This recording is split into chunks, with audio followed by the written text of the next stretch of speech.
Good morning, guys. I'm Tracy and this is Just Dig It Farms. Guess what's going on today? I am planting tomatoes. I've got all kinds of things in this garden shed I've been working on growing or collecting. That's borage, peppers, tomatoes,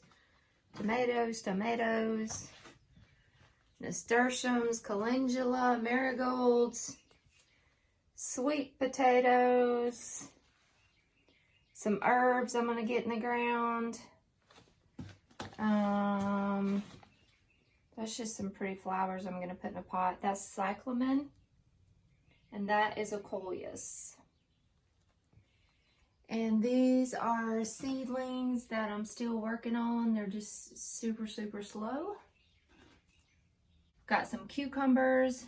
See how leggy and they're just stretching for the sun. That's really not good for the plant, for a healthy plant. But I'm just not getting enough sun in here, and they're stretching for the sun. So I think I'm just gonna go ahead and get them in the ground and see how they do. But today I'm gonna really focus in on getting bed number 1 done with my tomatoes and my squash, which here's some squash here, and get those in the ground. I've really been trying to be more conscious of planting with the phases of the moon. And right now it's time to plant things that produce fruit above ground. So things like your tomatoes, peppers, squash, things like that. Around the 7th or 8th, somewhere in there of April, which would be next week, it's going to be a better time to plant your root crop type vegetables or fruit. So this weekend I'm going to try to get all my tomato, squash, peppers, the nasturtiums, the marigolds, those things in the ground this weekend. And then next week I'm going to focus on getting my sweet potatoes in the ground because they're a root crop, and it's going to be a better time to put those in the ground then. Okay, I've got all my materials collected together that I like to use when I plant my tomatoes, and I'm about to plant them on these beautiful trellises that Jean and I just built. It's going to be awesome. And while I'm planting these tomatoes, I wanted to just share with y'all what I like to use in my holes when I plant my tomatoes and how I plant them. Okay, these are all my tomatoes. I've got a mixture of varieties here. I've got my traditional ones that I always plant, like Juliet, Sweet Million, Little Cherries. Cherokee Purple is a favorite. Mortgage Lifter is a favorite. Who else have I got this year? I got Celebrity. I got Dr. Witch's Yellow. Homestead, that's one of my favorite slicers. Who else is in here? Maybe that's it. Sun Gold. Sun Gold is my favorite little orange cherry tomato. I love Sun Gold. There's a couple of other ones I want to get, but I wanted to see how much space I end up with. These are the materials that I like to use when planting my tomatoes. Tomato tone, biotone, a little Epsom salt. This is my little compost bowl for my worm compost that I usually collect for my worm bin. But the past month or so I've been filling it up for stuff to plant my tomatoes. So this is coffee grounds, banana peels, and eggshells. And then I love to use mushroom compost when planting my vegetables. I love that stuff. So now I'm ready to plant my tomatoes, and I've got my little aggravating partner here with me. So we're gonna grow our tomatoes this year different than we ever have before. I follow Jess over at Roots and Refuge, and I love her. She is awesome. If y'all aren't already following her, go check out her channel. She's all about gardening and her farm animals, and I just love her. She's inspiration to me. She grows her tomatoes on cattle panel trellises like this. And she just plants them like 2 feet apart so she can get a lot of tomatoes into a small space. She uses raised beds. And she's in an area that it gets really hot and humid in the summertime as well. So if she can do her tomatoes at 2 feet apart, I think I probably could do mine. I haven't quite decided yet if I'm gonna go 2 feet or 3 feet apart. I think I'm just gonna try it at 2 feet and see how it works. But she heavily prunes her tomatoes and trains them. So I've never honestly really been good at doing that. I start out wonderful and then I slack off. And then by the time I get back out there to do it, they've grown so wild and crazy, there's no controlling them. So this year I'm going to do my best to stay on top of it and to prune the tomatoes and train them and try to grow them like this. But we built these cattle panel trellises. We raised them up about 2 feet off the ground. So that makes them about 6 foot high, because you know your tomatoes get pretty high. Okay, I got one of them planted, but here's what I'm doing. I've laid them all out. I've got them about 2 feet apart, right in front of my cattle panel trellis, and I'm planting them pretty close, just like barely right in front of the panel, the cattle panel. That way when this grows up to there, I'll start training it. So the first thing that I'm doing is I'm pruning off all of these lower leaves. All of these.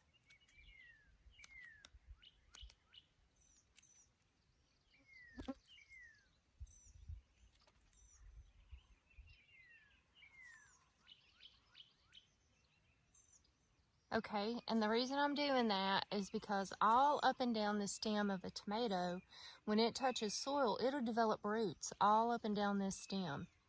And that just helps to make the tomato have stronger root system, be able to absorb more nutrients and water, and not be as wimpy. It'll just be a really strong, good tomato plant. My next step is to dig my hole. Now I'm putting this, here's my cattle panel, and I'm just putting it right in front of it so that when it starts growing, I can train it. And I'm gonna dig a really deep hole, and I'm trying to be real careful because I have radishes and onions and carrots all in front of these, which are great companion plants with these tomatoes. So I'm gonna dig my hole really, really deep because I'm gonna plant this that deep. I really probably could take that one off too, but I think I'll leave it. But I'm gonna plant it that deep, so I gotta make me a really big hole so that I can also add my compost and my other things to my hole that I'm gonna add.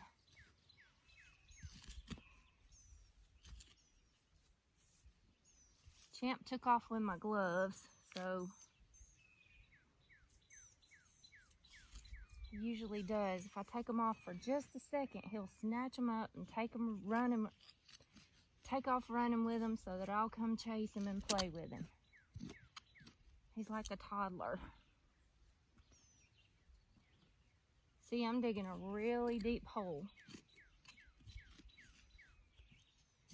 And this is good soil here because, you know, I've been amending it, but I'm still going to add all this soil conditioner and nutrients to my hole just to help get my tomato plant started really good. Okay, I've got a really deep hole here. The first thing I'm going to do is put in some of this good mushroom compost. I'm going to put a little bit of it down in the bottom of my hole.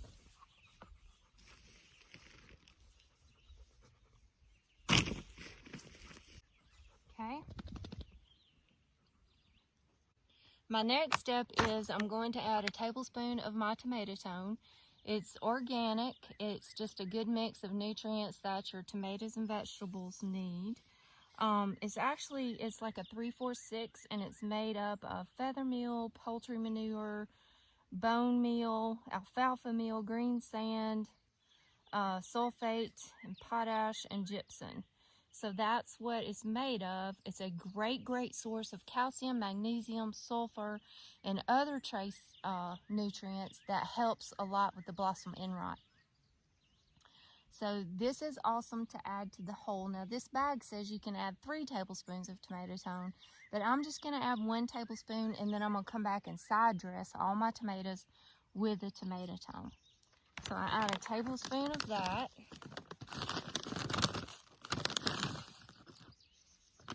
Okay. The next thing I'm going to add is a tablespoon of Epsom salt. Now this is an old, I like to call it a pawpaw remedy.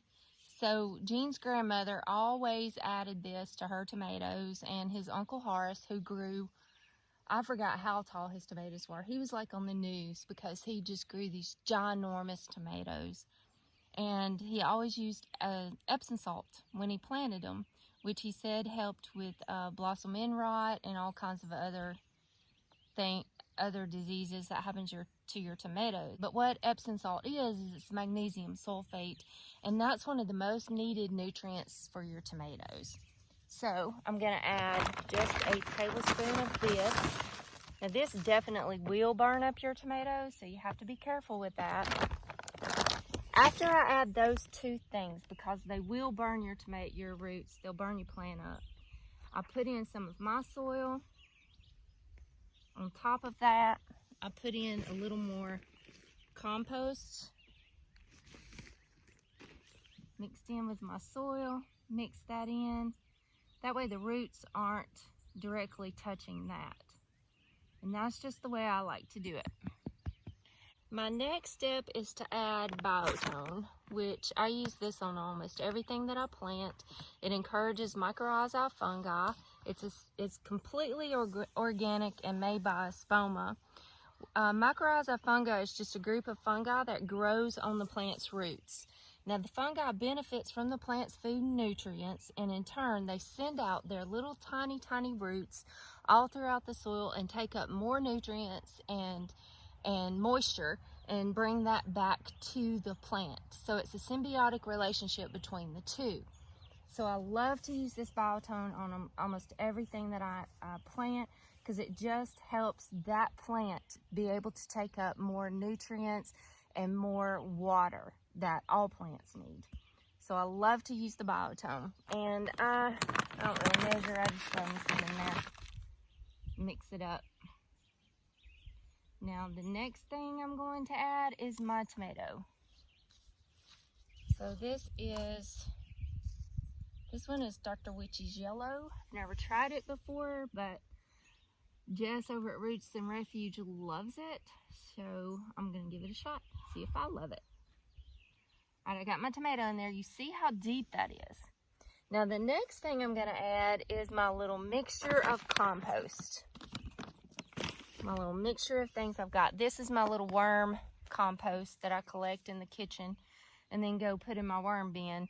But I've been working on this for about a month for my tomatoes. So I like to use banana peels, which is good potassium. I like to add eggshells, which adds potassium, which also helps to promote healthy microorganisms in your soil. And then all these good coffee grounds. And this is just like an excellent soil conditioner. And I got some cardboard in here too, because I recycle our toilet paper cardboard and paper towel cardboards for my worms. But I'm just going to go ahead and throw that in here too. It's not going to hurt. It'll probably encourage some worms in there.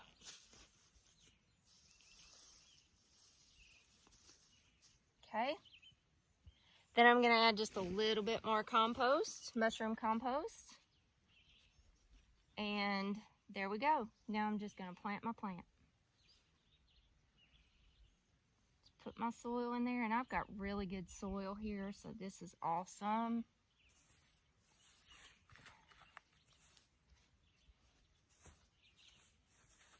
Okay. Like I said, I'm going to plant it as deep as I can here, because everywhere that stem touches its soil, it's just going to make roots and make this a stronger, healthier plant. Now there's a lot of other things that people say you can add to your whole stuff, like bear aspirin. They say it helps to make helps your plant to build up an immunity to diseases and stuff. I tried it one year And I did have really healthy tomatoes that year. So I don't know if it worked or not. But I don't have any aspirin, so I sure can't go to the store right now just to get a bottle of aspirin to plant my tomatoes. So I didn't add it this year. I mean, people have like 15 things that they add to their tomato holes. That's just too stressful for me. I'm just sticking with the things that I've always done.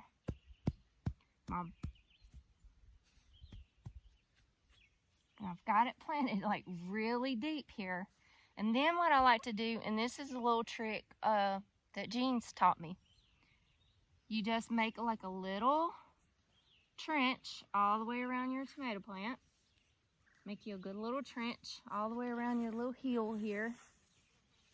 And when it rains, instead of just running off, it's going to catch in this little trench and water the roots of the tomato. All right, number 2's down. And then I take my label, put it in here, just beside it. I'm going to come back and mark it in my garden journal, and then I'll remove my label. But for right now, I need it so I can remember where I planted which ones. And when I get all my tomatoes planted, I'm going to come back and side dress with a little bit of that tomato tone.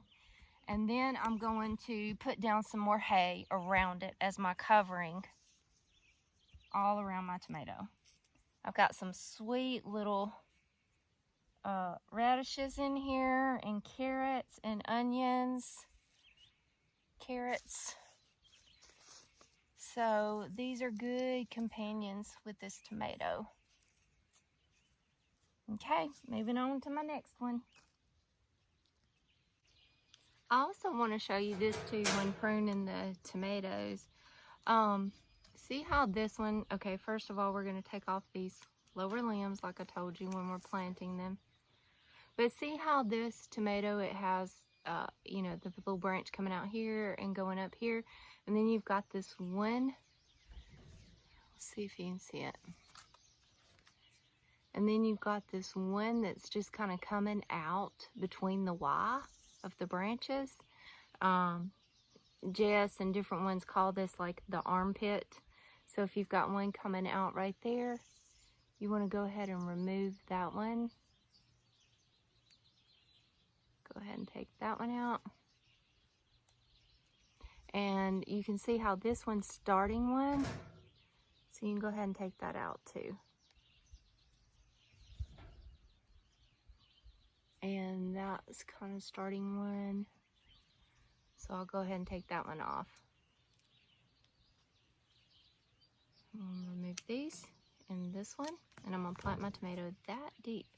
Now, a lot of times if you buy tomatoes at the nursery or something, sometimes you get them and they're just like really crooked, like really bent over and crooked. You can actually dig like a trench and lay this in the trench and then kind of, you know, pull this up, kind of stake it up. All of this stem will develop roots on it and that tomato will grow straight up. So also from the little branches that you cut off of your tomato, the little stems that you cut off of your tomato, you can just cut these lower leaves off and you can put that in some soil and grow another tomato from it. That's the steps that I take to grow my tomatoes and the 7 things that I put in my hole when I plant my tomatoes. So just to recap, I cut off, the first thing that I do is I cut off all the lower stems off of my tomato so that everywhere that this stem touches soil, it can develop roots, and that helps to develop a very healthy and stronger tomato plant. I dig my hole really, really deep so that I can plant this that deep. After I have my hole dug really deep, then the first thing I add, I throw in a handful of mushroom compost. Then I put in a tablespoon of tomato tone, which is just a great organic fertilizer for tomatoes. It has all the trace elements and nutrients that tomatoes need in it. Magnesium, calcium, it's got chicken manure, all kinds of great stuff for the tomato. So I add a tablespoon of that. Then I add a tablespoon of Epsom salt. Epsom salt's magnesium. Tomatoes really need magnesium. So I add a tablespoon of that. But remember, those two things can really burn your plant up and kill your tomato plant. So on top of those, I add more mushroom compost. I make sure that's covered really good. I put in some of my native soil, kind of mix it up a little bit, and make sure that the fertilizer and the Epsom salt is covered so that my roots aren't directly touching that. Then I add about 2 tablespoons of my biotone, which encourages the mycorrhizae fungi. And what that does is that just helps enhance the water and the nutrient intake for this plant. After adding the biotone, then I put my tomato plant in the hole. Now the biotone that's added into the soil can actually touch the roots of the tomato plant. It's not going to hurt it. In fact, that's what you want it to do, because that biotone is encouraging the mycorrhizae fungi, which is a fungi that attaches to the roots of the plant, a beneficial fungi. So you want that to touch the roots of the plant. So after my biotone, I put my tomato plant in there.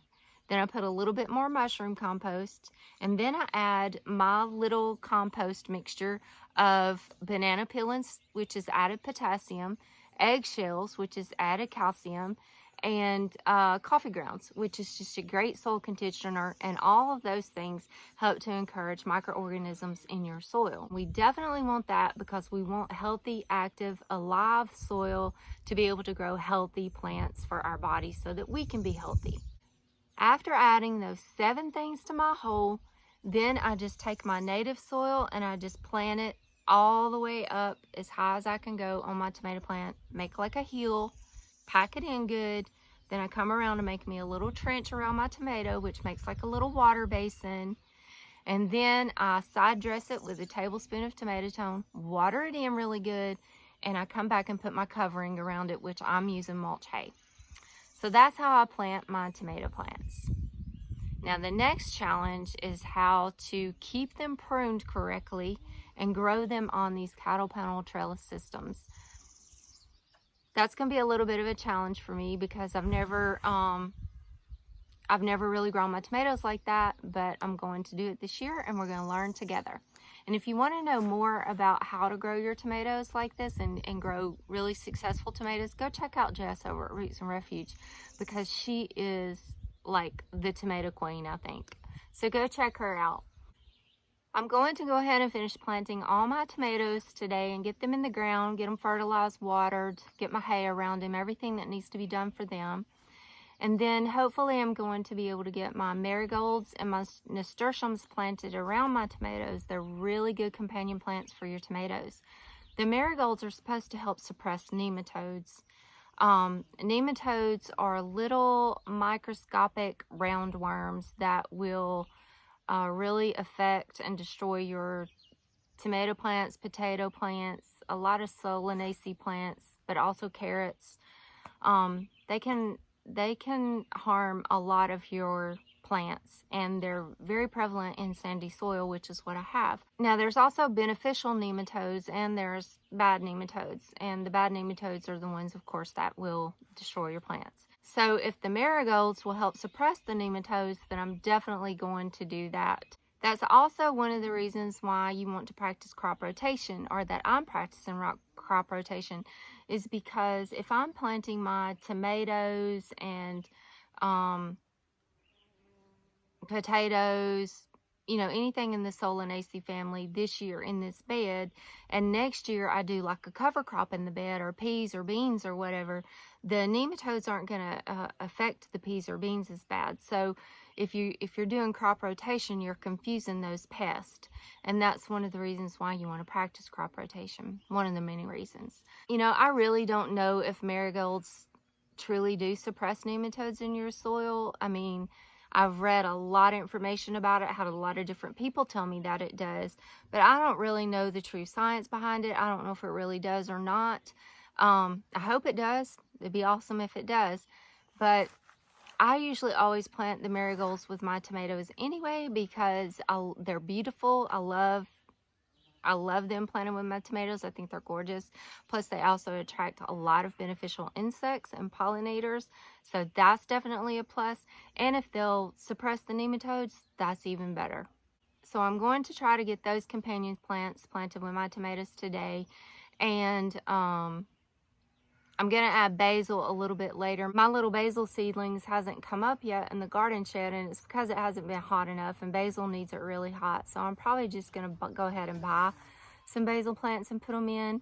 And then if my little seeds come up, I'll just add them to the garden as well. You can't have too much basil. You definitely can't have too much basil. And I hope I'm going to be able to get my squash in the ground today too. I don't know. I'm always too ambitious and think I can do more than I can do, because later on this evening when Gene gets off work, we're going to go to his mom and dad's, and she has a lot of rocks that we collected a long time ago to make her beds and to make her water pond. And we're trying to downsize their yard a little bit just to make things a little bit easier for them as far as maintenance. And I'm going to get some of her rocks and make one of my beds in the potager garden, which is going to be beautiful. I can't wait to show you guys that. So that's what I've got going on for today and tonight. I've got a lot of plants in the garden shed and other plants that I've just been collecting, like for the cottage garden, the medicinal herb garden. I've got plants for the orchard. I've got a lot of things that I want to try to get in the ground this weekend. And then next week, when we're back around to a full moon, I'm going to focus on getting some more onions in the ground and get all my sweet potatoes in the ground.